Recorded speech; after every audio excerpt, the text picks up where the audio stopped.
Halo sobat, balik lagi di channel kesayangan kalian, Els Aktif, Let's Get Aktif.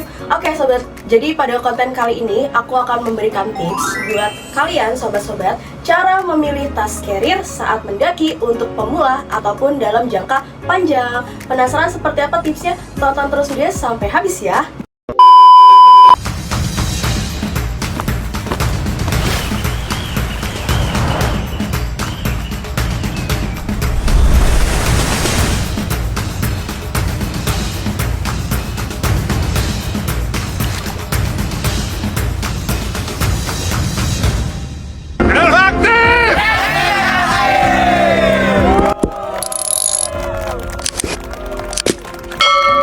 Tips yang pertama, sobat-sobat, kalian harus ya sesuaikan untuk ukuran tasnya atau kapasitasnya saat mendaki. Kalau misalnya sobat untuk mendaki durasi 1-2 hari, kita rekomendasi tas mulai dari 30 liter sampai 40 liter. Contohnya seperti ini. Nah, ini contoh tas carrier yang 30 liter ya kapasitasnya. Jadi bagian belakangnya seperti ini, pastinya juga sudah dilengkapi dengan strap dada ataupun strap perut.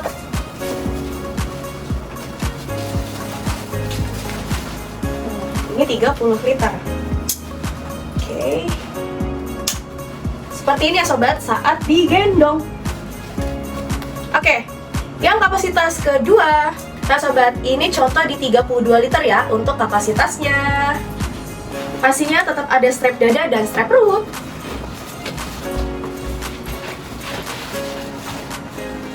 Ini saat digunakan.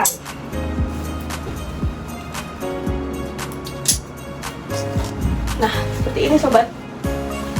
Kapasitas yang ketiga. Ini sobat, contoh di 40 liternya.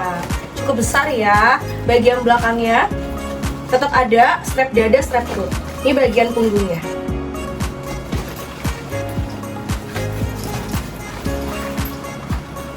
Nah, ini ketika digendong. Oke. Tips yang kedua, kalau sobat-sobat untuk pendakian selama 3-5 hari, kalian pilih tas dengan kapasitas 50 liter sampai 60 liter ya. Kapasitas yang pertama di 55 liter. Seperti ini untuk tasnya. Ya, ini bagian belakangnya. Pastinya dia lebih besar ya daripada 40-nya. Strap dada udah pasti ada, strap perut juga sudah ada. Dan untuk bagian punggungnya dia lebih tebal.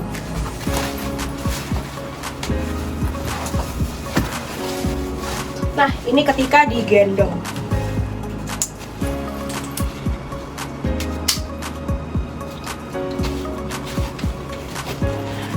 Seperti ini. Dan kapasitas yang kedua di 60 liter. Seperti ini. Sama ya, belakangnya sudah kita sediakan strap dada dan strap perut. Punggungnya juga busanya dia tebal-tebal. Dan pastinya untuk kapasitas 55 dan 60 dia mempunyai bag system ya. Yang pastinya dia ada penyangganya.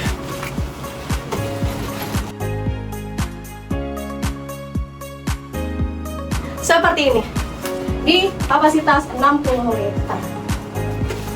Sobat, kalau misalnya kalian ngerasa 60 liter kurang besar nih, apalagi buat yang porter ya, atau misalnya sobat-sobat membawa perlengkapan yang lebih banyak, atau misalnya ekspedisi, atau misalnya kalian tuh open trip, pasti membutuhkan tas yang lebih besar kan, kalian boleh pilih 70 liter sampai ke 100 liter.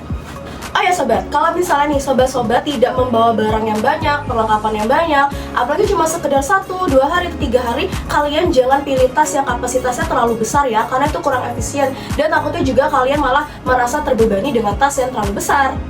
Oke sobat, tips yang kedua, selain kalian pilih dari kapasitasnya, kalian juga harus perhatikan sistem back panelnya ya, ataupun suspensinya. Seperti apa? Yuk, kita lanjut. Sobat, tas yang nyaman itu harus punya frame internal ataupun eksternal yang membantu distribusi beban ke pinggul ya. Seperti ini. Selain itu, harus punya ventilasi punggung ya. Jadi mesh panel atau airflow sistemnya bisa mengurangi keringat. Tuh. Selain itu harus punya apa lagi? Harus punya adjustable harness system. Jadi untuk strap-strapnya ini fit untuk tinggi badan ya. Bisa disesuaikan agar tidak membebani bahu. Bisa di adjustable. Tuh, di setiap strap-strapnya. Tips Tips yang ketiga, kalau sobat-sobat beli langsung di toko, kalian harus coba ya, jadi disesuaikan dengan tinggi badan kalian dan rasakan nih kira-kira sudah sesuai belum dengan titik beratnya yang ada di pinggul. Contohnya, kalau misalnya kalian mau di 60 liter, kalian harus coba nih, kalian gendong ya. Kalian gendong. Kira-kira udah sesuai belum ya dengan tinggi badan kita? Kalau misalnya, wah ini kayak terlalu gede nih, apalagi kalau misalnya kan cuma 2 hari aja, kalian harus turunin kapasitasnya ya, jangan terlalu besar. Terus kalau misalnya kalian merasa, wah bebannya di bahu terlalu berat nih, berarti itu nggak nyaman. Oke? Kan harus pilih yang bebannya itu pas di bagian pinggul, jadi nggak cuma di bahu aja. Seperti ini. Nah ini di 60 liter, di aku masih cukup aman ya dengan tinggi aku yang segini. Oh ya sobat, jangan lupa ya, untuk tasnya pilih yang punya fitur ergonomis. Jadi di bagian bantalan bahu ya, dia pastinya empuk kanan dan kiri. Lalu di bagian pinggulnya juga ya sobat.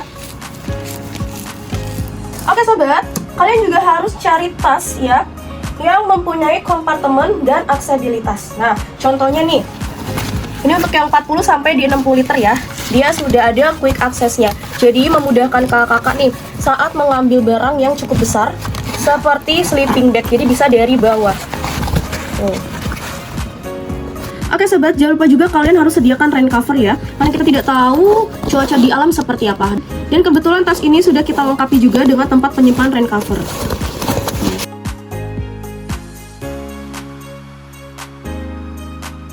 Sobat, ini ketika sudah aku pasang rain covernya ya, jadi melindungi tas saat ketika tiba-tiba hujan.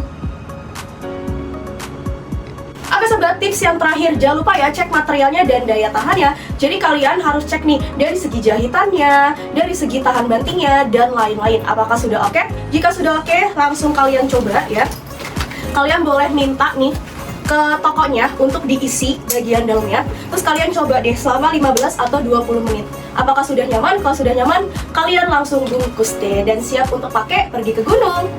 Nah sobat, itu beberapa tips dari aku sebelum kalian membeli tas carrier, apalagi buat pemula ya. Kalau misalnya tips aku ada yang kurang, kalian boleh nanti tambahin kok. Nah untuk beberapa tas yang tadi udah aku sepilin, kalian boleh langsung check out. Seperti biasa, akan aku sertakan link di bagian bawah ya. Dan tenang aja, untuk tasnya sudah kita berikan rain cover secara gratis. Kalau kalian butuh rain covernya saja, kalian boleh juga kok check out di tempat kita, karena kita jual terpisah. Sobat-sobat, jangan lupa di komen ya kalau butuh tips lainnya. Yang belum subscribe, langsung subscribe ya. Jangan lupa dibantu like, dibantu share sebanyak-banyaknya. Langsung check out di bawah ini ya. Harus aktif, let's get aktif.